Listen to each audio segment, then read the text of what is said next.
It is time for another round of New Day Hot Topics. Joining me today are three incredible women. Let's identify them for you. Carolyn Ossorio and Kim Shepard are they're the hosts of the Scene of the Crime podcast, along with attorney and legal expert Anne Bremner. Welcome, everybody. How you doing?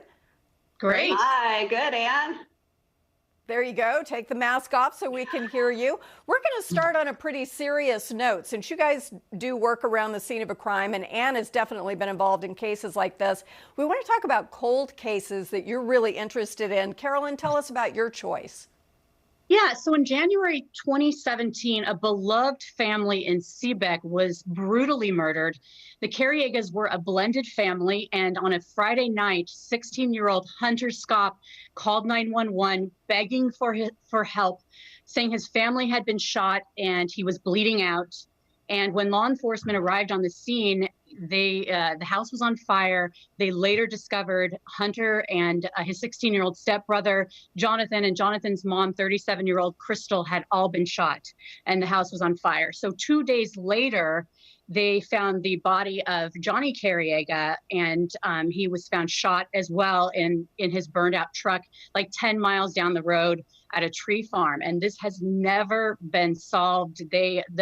The Pierce County, the Kitsap County Sheriff's Office really has been working so hard with the FBI, but it's just this devastated the community and still does.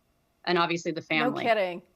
Wow. And, so we'll have information where you can call for any kind of tip that you might have if you know anything about this. Kim, you chose the JonBenet Ramsey case, and it still blows my mind that we don't know more about that. Right? Yeah, it's funny because since I knew we were going to be talking about this, I went back and watched some of the interview with John and Patsy Ramsey, JonBenet's parents. I lived in Colorado for a time after the murder, and even though I didn't live there when the murder happened, several years later, it was still just so much on everyone's mind.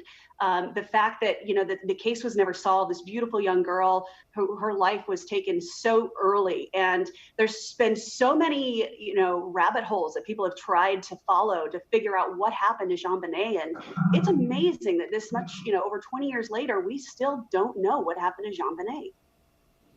It's so weird because we all know how hard it is to keep a secret of any sort.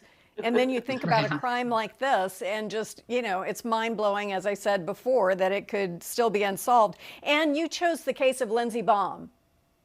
I did. And I was going to say I could choose Susan Cox Powell, but we know that's not a cold case because, of course, Josh Powell was the only suspect in that case, or person of interest. I did because she disappeared from a really small town, McCleary, Washington.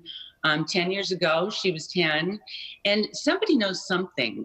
I mean, she was walking home from a pool party, and then she just vanished. It took years and years until her remains were found in eastern Washington. And so there's clues there. And we're looking for an open investigation and hoping that there's going to be some clues and something to resolve this horrible case. Her mom, Melissa, of course, has talked to you before. You've been wonderful to her. And she's just hoping for some kind of justice. Just seems incredible. And I hope genuinely, if anybody knows anything about this case, we'll provide you with a tip line. Okay, let's lighten it up a little bit. We noticed that the Denmark Islands offered some virtual tours while we can't travel and can't go on vacation. You can not only take a tour of the islands, but you can control the guide. The guide can run and jump and take you wherever you want. And it's just seemed kind of like a delightful way to go someplace while we're staying at home. What do you guys think? I'm a total fan, but I'm also a card-carrying member of BritBox and Acorn, where, I binge watch the crime shows. Vera, my husband's like, Vera, I just love escaping into those pastoral landscapes. And so I was a complete fan, although, when they had stopped in front of the big mountain, I was hoping they didn't say jump, right?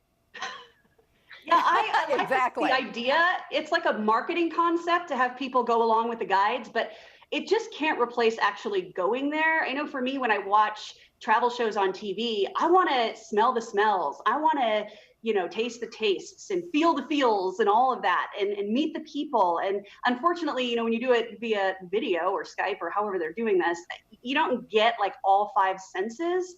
So I guess I see it more as like a marketing tool to let you know that there's this gorgeous place that maybe you could come visit once all the quarantining is done.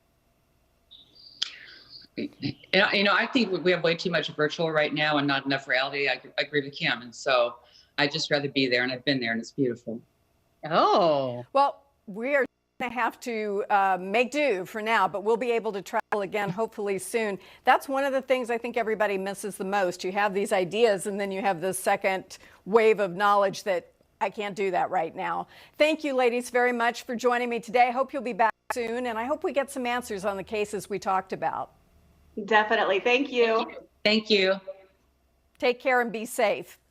All right, up next, can video games lead to any problems with addictions? We'll find out what the experts say.